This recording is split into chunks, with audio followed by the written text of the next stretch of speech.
আপনাদের সকলকে স্বাগত। আপনাদের সঙ্গে রয়েছে আমি সোনিয়া। যে খবরে প্রথমেই নজর রাখতে হচ্ছে উত্তরবঙ্গ মেডিকেলের দিকে নজর রাখবো, কারণ আন্দোলনকারীদের দাবি মানল কর্তৃপক্ষ।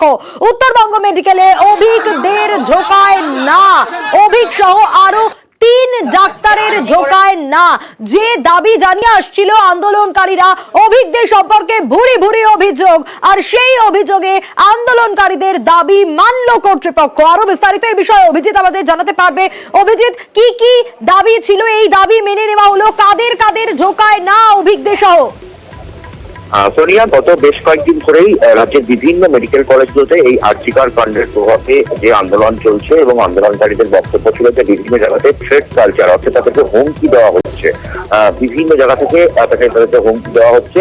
এবং সেই হুমকির ক্ষেত্রে এই ডক্টর অভিজ্ঞ, যার নাম ইতিমধ্যেই এই আরজিকর কাণ্ডে জড়িয়ে গেছে এবং যার বিরুদ্ধে নানা রকমের অভিযোগ, এই অভিজ্ঞ যাকে গতকাল রাজ্য স্বাস্থ্য দপ্তর চাকরি থেকে সাসপেন্ড পর্যন্ত করেছে, সেই অভিজ্ঞ সহ সেখানকার 3 চিকিৎসক, এই অভিজ্ঞ হচ্ছে এসএসকেএম হাসপাতালের পোস্ট গ্রাজুয়েট ট্রেনি।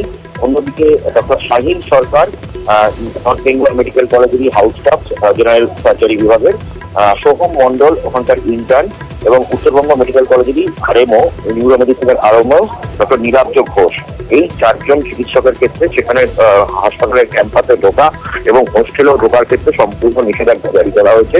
হাসপাতালের উত্তরবঙ্গ মেডিকেল কলেজের প্রিন্সিপাল বা অধ্যক্ষ, তিনি এই নির্দেশিকা জারি করেছেন যে নর্থ বেঙ্গল মেডিকেল কলেজেও ক্যাম্পাসেও তারা কেউ ঢুকতে পারবেন না, এই 4 চিকিৎসক, এবং হোস্টেলেও ঢোকা যাবে না যতক্ষণ না পর্যন্ত তাদের তদন্ত কমিটি ডাকলে তারা একমাত্র হাসপাতালে প্রবেশ করতে পারবেন।